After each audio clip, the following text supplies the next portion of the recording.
사랑하는 예수님, 당신의 이름이 어찌 그렇게 아름답고 우리 마음에 한없는 기쁨을 주는지요. 주님을 찬양하는 이 시간이 너무나 행복하고 저녁 내내 주님을 찬양하며 주님과 더불어 기뻐하는 시간을 갖고 싶을 뿐입니다. 사랑하는 주님, 주님도 이 시간을 얼마나 기다리셨습니까? 당신의 사랑하는 사람들 한 분 한 분을 주님 만나주시고 주님의 사랑에 깊이 끌어안아 주시고 이 밤이 참 주님으로 인해서 즐겁고 행복한 밤이 되기를 원합니다. 하루 동안 우리 마음을 스치고 지나가는 아픈 것들이나 눌린 것 있다면 지금 다 거두어 주시옵소서. 주님의 그 보혈이 모든 아픔과 상처들을 씻어버리시고 주님 앞에 기뻐하고 즐거워하는 시간이 되게 하여 주시기를 원합니다. 지금 이곳을 주님으로부터 오시는 성령 하나님으로 충만하게 하시옵소서. 성령 하나님, 우리 모두가 당신이 주님의 이름으로 행하실 아름다운 일들을 기대하고 있습니다. 오직 이곳에 우리 주 예수 그리스도의 그 놀라운 사랑의 능력으로 임하시고 한 사람 한 사람 안에서 주님의 영광을 나타내시기를 원합니다. 이 밤에 우리에게 주실 말씀이 우리들의 생명이요 우리들의 신앙이며 삶이 되게 하여 주시기를 원합니다. 당신을 기대하겠습니다. 예수 그리스도 이름으로 기도하였습니다. 아멘. 요한복음 15장 9절에서 11절까지 같이 한번 읽어보죠. 시작. 아버지께서 나를 사랑하신 것 같이 나도 너희를 사랑하였으니 나의 사랑 안에 거하라. 내가 아버지의 계명을 지켜 그의 사랑 안에 거하는 것 같이 너희도 내 계명을 지키면 내 사랑 안에 거하리라. 내가 이것을 너희에게 이름은 내 기쁨이 너희 안에 있어 너희 기쁨을 충만하게 하려 함이라. 9절만 같이 한번 해보죠. 다시 시작. 아버지께서 나를 사랑하신 것 같이 나도 너희를 사랑하였으니 나의 사랑 안에 거하라. 오늘 저녁이요 정말 기다려지는 거예요. 왜 기다려지냐면은 그분이 또 뭘 하실까 하는 그 기대감으로 인해서 실은 제가 드릴 것은 없는데 그분은 항상 우리가 기대하는 그 이상의 것을 주시는 줄 압니다. 그래서 이 밤이 여러분들에게 주님으로 인해서 최고의 밤이 되게 하시기를 갈망합니다. 옆에 분에게 이 밤이 당신에게 최고의 밤이 되기를 원합니다.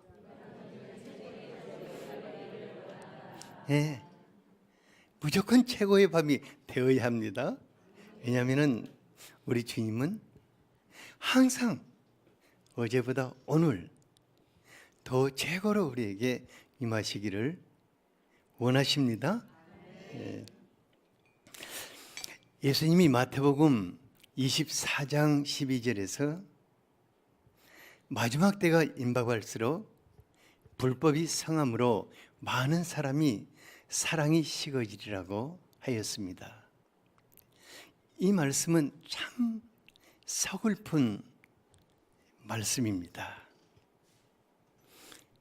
왜냐하면 이는 사악한 세상이 사람들의 마음속에서 그 아름다운 인간성을 파괴해버림으로 인해서 아주 못쓰게 만들어가고 있기 때문입니다. 사람이요 정말 소중한 존재입니다. 옆에 분을 보세요. 얼마나 소중하게 생겼는가. 그분에게 물어보면은요, 자기 자신이 천하보다도 소중하다고 이렇게 말하고, 이게 모든 분들이 너무너무 소중한 것입니다. 그래서 어떤 경우에도 인격이 존중되어야 하고 사랑받을 가치가 있는 것입니다. 그런데 불법이 성행하고 사랑이 식어갈 때 그 소중한 사람들이 이용의 대상이 되고 분노와 공격의 대상이 되어가는 것입니다. 그런데 많은 사람의 마음에 사랑이 식어진다는 것은 정말 서글픈 일입니다. 왜냐하면 그 많은 사랑 가운데는 자식을 키우는 부모도 있을 것이고 저와 같이 예수님의 사랑으로 사람을 돌봐야 할 목회자도 있을 것입니다. 또 아이들을 돌보는 선생님들도 그 속에는 끼어 있을 것이고 또 뭐 사람들을 치료하는 의사도 있을 것이고 어려움 속에 있는 분들을 돌봐야 할 법조인들도 있을 것입니다. 그런데 사랑이 식어져 버리면은 그때부터는 사람이 사랑스럽게 보이질 않기 때문에 경계하게 되고 거부하고 이용하게 되고 미워하고 분노하며 공격의 대상으로 삼아서 끊임없이 상처를 주게 되는 것입니다.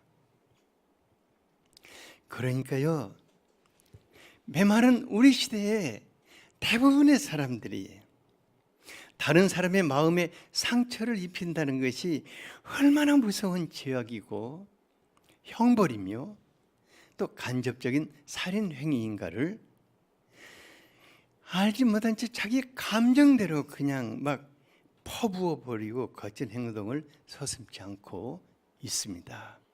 그러니까 우리 사회의 거의 대부분이 상처 입히고 또 그 상처 받고 이런 악순환이 계속 가는 거예요. 근데 시간이 흐르면 흐를수록 내가 받은 상처를 수많은 사람들에게 주어버리기 때문에 세상이 정말 비극적인. 그러니까요, 어렸을 때부터 무시당하고 버림받은 마음의 상처로 인해서 일평생 그게 그 사람의 고통이 되고 어둡고 부정적인 삶을 살아가는 것을 보게 됩니다. 그러니까 이 마음의 상처, 모든 것을 곡해하며 거꾸로 보게 하기 때문에 얼마나 세상이 슬퍼지는지 모릅니다. 마음 밑바닥에 무시당한다는 상처가 있는 사람, 무시당한 상처가 있는 사람은 모든 사람이 자기를 다 무시한다고 생각을 하는 거예요. 그러니까 그분에게 들려오는 텔레파시는 그 사람과는 전혀 상관없이 다른 사람이 아무도 자기를 무시하지 않지만 무시한다고 이렇게 들려오는 거예요. 그러니까 얼마나 나쁜 감정에 사로잡혀서 슬픈 삶을 살아가겠습니까?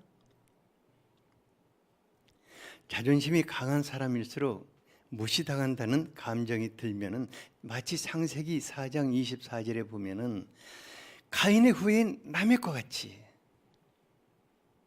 자기가 조금 상처 입었기 때문에 살인적인 분노와 증오심에 휘말려서 무차별하게 그냥 미사일 공격을 막 퍼부으면서 살인적인 삶을 사는 거예요. 그러니까 너무너무 서글픈 사람이지 않습니까?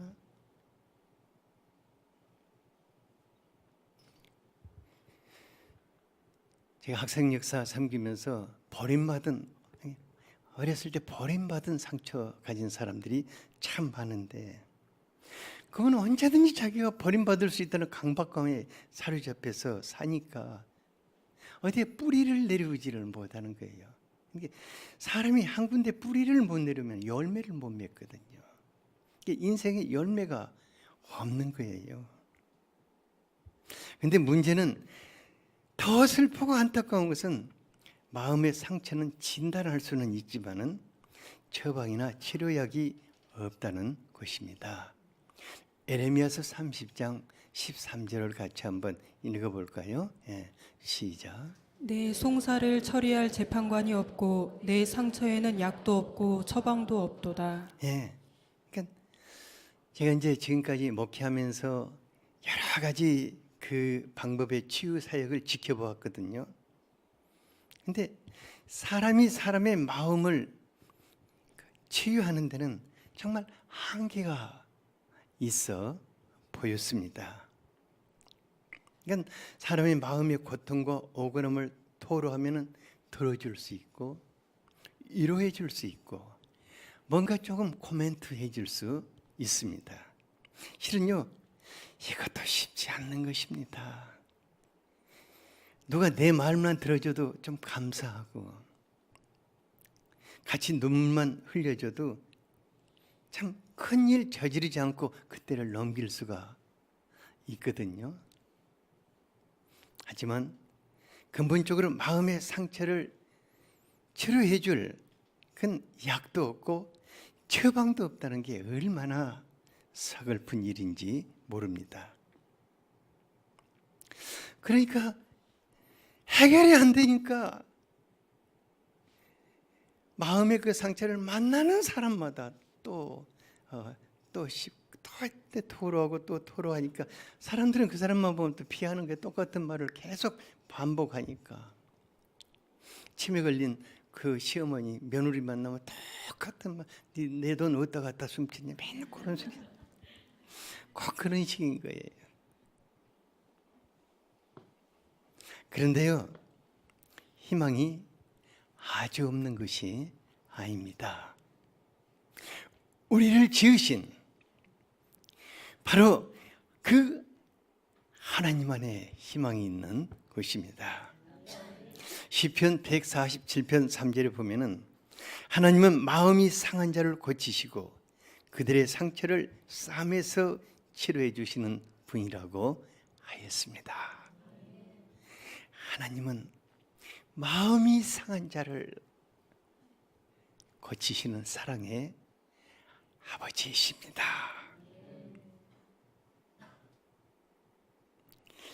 하나님은 마음에 상처투기인 사람들을 외면하지 않고 끌어 안아주십니다. 그리고 그 상처가 치유되기까지 한없이 사랑을 부어주시는 분이십니다. 하나님의 특효약은 사랑입니다. 그래서 예수님은 9절에 같이 한번 읽어볼까요? 시작. 아버지께서 나를 사랑하신 것 같이 나도 너희를 사랑하였으니 너희 사랑 안에 거하라. 마음의 상처는 다른 묘약이 없습니다.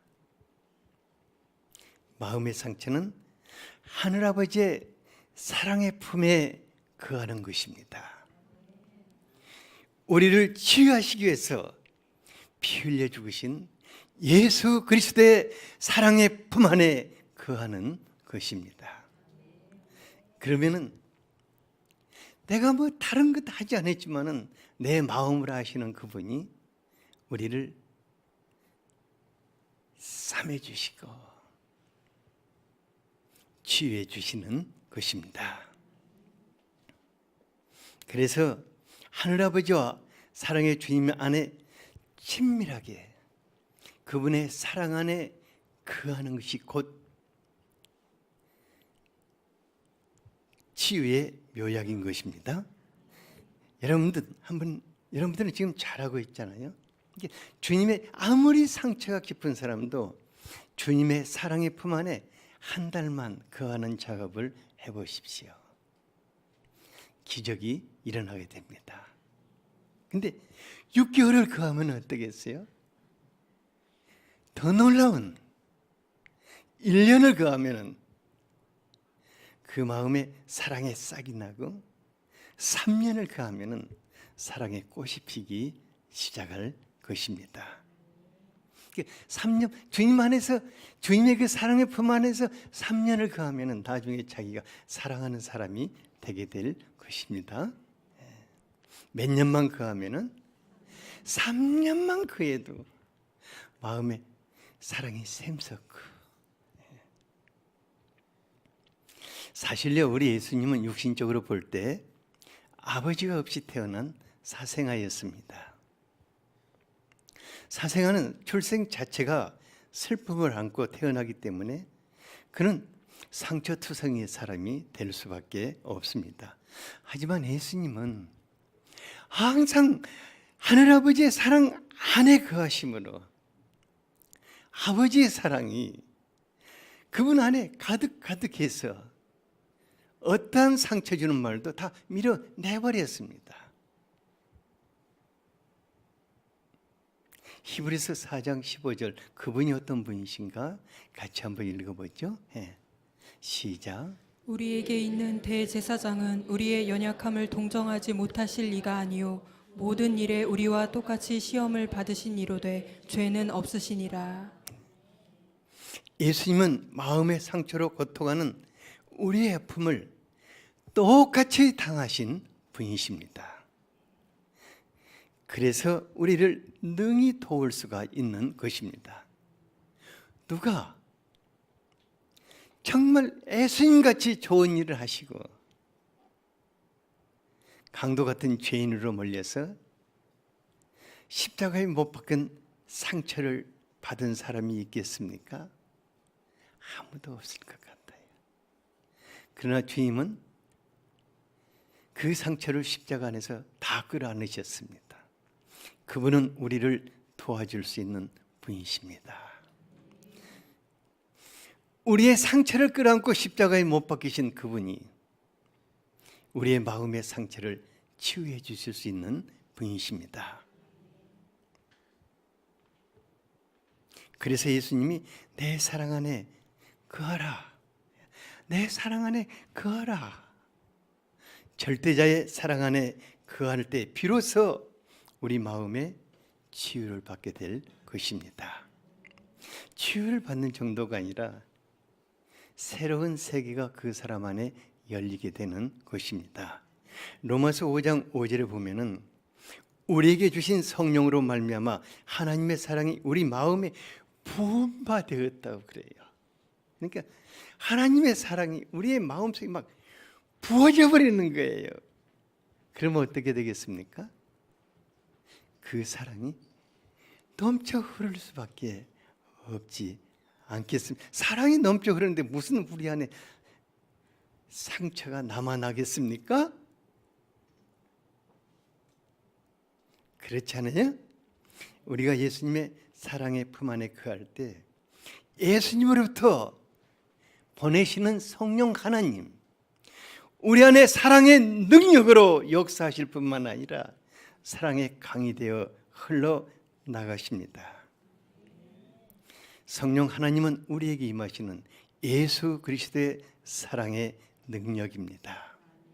그 사랑의 능력이 상처 있고 병든 마음을 넉넉히 치료하시는 것입니다. 그리고 우리 안에 그 정도로 끝나지 않고 진짜 놀라운 사랑의 기적을 일으키게 되는데 여러분들이 그렇게 되기를 바랍니다. 이사야서 30장 26절이 여러분들의 말씀이 되기를 원합니다. 같이 한번 읽어보죠. 시작. 여호와께서 자기 백성의 상처를 싸매시며 그들의 맞은 자리를 고치시는 날에는 달빛은 햇빛 같겠고 햇빛은 7배가 되어 7날의 빛과 같으리라. 이 말씀이 여러분들의 삶 속에 응하기를 원합니다. 다시 한번 읽어봅시다. 시작. 여호와께서 자기 백성의 상처를 싸매시며 그들의 맞은 자리를 고치시는 날에는 달빛은 햇빛 같겠고 햇빛은 7배가 되어 7날의 빛과 같으리라. 예수님께서 성령 하나님의 사랑의 능력으로 제 마음에 임하실 때 이 말씀이 그대로 실현되는 것을 체험했습니다. 달빛이 햇빛 같게 되고 햇빛까지 밝아진 마음 속에서는 그분으로 인해서 7배나 밝아져서 7날의 빛이 한 번에 합쳐져서 비치는 것 같이 된다고 하였습니다. 저는 이제 자존심이 짓밟히고 인격이 무시당하는 상처를 좀 많이 받았어요. 제가 어렸을 때는 정말 자존심이 강한 아버지로부터 제가 무시당하고 자존심이 밟히는 그런 상처를 많이 당했었어요. 물론 아버지는 그렇지 않았는데 내가 그렇게 당했을 것 같아요. 직장 생활을 하면서는 포악한 윗사람들로부터 또 그런 인격이 무시당하고 자존심이 짓밟히는 그런 상처를 받았고, 제가 정말 회복하기 어려웠던 것은 목회를 하면서 개혁 와중에 제 삶 전체를 쏟아부어 섬긴 사람들로부터 치욕적인 상처를 받았습니다.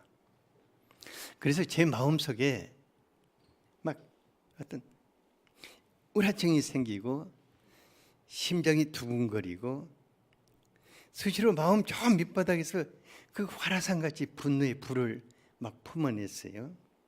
하지만 또 제 자존심이 그런 것들을 막 표출하는 것을 견딜 수 없었기 때문에 내 안으로 막 삼키고 또 삼키느라고 쏙병이 앓게 됐어요. 주님이 이런 저에게 찾아오셨고 저에게 기도하기를 원하셨고, 근데 날마다 기도 시간이면은 주님이 저를 찾아오시는 거예요. 정말 너무나 리얼하게 찾아오시는 거예요. 그냥 감동 정도가 아니라 굉장히 리얼하게 찾아오셔서 저를 다정하게 안아주시고 또 제 마음을 치료해 주시면서 여러 가지 제 마음속의 것들을 보여주시고 또 그것이 나의 문제인 것도 알게 주시고 이제 이런 것들을 다 이렇게 풀어나가시는 작업을 거의 한 달을 지속하셨어요. 참 행복한 시간이었어요. 그 시간이. 그러면서 또 제 무너진 건강도 회복시켜 나가시고, 거기에서 제가 한 가지 깊이 깨달은 게 뭐냐면은 제가 지난날 예수님을 정말 사랑했어요. 그런데 사랑했지만 주로 사명의 관계로 그분과 내가 만났어요. 항상 저는 사명인으로 주님 앞에 쓴 거예요. 그런데 주님은 사명으로 인해서 깊은 상처를 받은 저를 사랑의 품으로 껴안아 주시며 저의 마음속에 있는 이런저런 의문들도 다 풀어주시고 주님 자신을 사랑하며 주님과의 친밀함 속으로 저를 끌고 들어가셨어요. 이게 기적이에요. 그것을 위해서 주님이 엄청난 제가 대가를 치르도록 하신 거예요. 그러니까 그 대가는 컸지만은 그걸 통해서 주님 자신을, 그러니까 사명이 아니라 주님 자신을 사랑하게 되었고 그분의 친밀함 속으로 들어가면서 주님은 주님을 저에게 주시기 시작했습니다. 그때까지만 해도 저는 성령 하나님을 갈망했지만은 사역적인 측면 그 이상을 생각할 수는 없었습니다. 근데 너무 놀라운 것은 성령님과 예수님과 친밀해지면 친밀해질수록 성령님은 저를 주님의 사랑으로 돌보시는 보혜사가 되셨어요. 그래서 저는 보혜사라는 그 성령님의 이름이 너무 좋은 거예요. 보혜사 그러면 꼭 어머니의 사랑의 품을 느껴져요. 그래서 제가 보혜사를 돌봄이라고 바꿨어요, 한국말로. 그래서 이제 성령님께 내 자신을 내어드리게 되었고, 그분이 없이는 살 수 없는 사람이 되었어요. 그리고 예수님께서 저의 상처투성인 마음을 어느 날 그 피 묻은 손으로 감싸주시고, 유리 파편같이 깨진 그 마음을 치유하시며 회복해 가시는 것을 보여주셨는데, 거기에 그치지 않고 제 마음속에 예수님의 십자가의 기도를 담아주셨어요. 예수님이 십자가에서 자기를 찌른 자들을 향해서 아버지여 저희를 사하소서, 저희들이 자기가 하는 일을 알지 못한다고 용서 기도를 하셨는데, 그 기도를 제 마음에 담아주시면서 저에게 상처 주었던 분들을 한 분 한 분 용서하고 기도하며 사랑하게 하셨어요. 근데 이건 정말 쉽지는 않았어요. 제가 지금 짧은 시간에 이렇게 전하니까 목사님 어떻게 순종 잘해서 잘하셨네. 근데 아니에요. 정말 어려운 일이었는데, 그런데 순종하고자 하니까 성령께서 예수님의 사랑의 마음으로 제 안에 임하셨고, 상처 준 분들을 용서하고 또 축복하고 또 기도할 수 있게 되었어요. 근데 상처라는 것이 일방적으로 받는 것은 아니라 주고받은 것들이기 때문에 얼마든지 그렇게 할 수가 있습니다. 근데 이때부터 정말 마음에 또 다른 기적이 일어나기 시작했어요. 11절도 여러분들의 것이 되기를 바랍니다. 시작. 내가 이것을 너희에게 이름은 내 기쁨이 너희 안에 있어 너희 기쁨을 충만하게 하려 함이라. 저는 주님이 왜 그토록 내가 사랑할 수 없는 사람들을 가슴에 품고 사랑하며 축복하기를 원했는지 몰랐어요. 그런데 놀랍게 순종하면서 그 일을 해나가다 보니까 주님의 기쁨이 제 마음속에 어떻게 그 형용할 수 없는 그 기쁨이 솟아오르기 시작하는 거예요. 근데 그 기쁨은 지금도 사라지지를 않아요.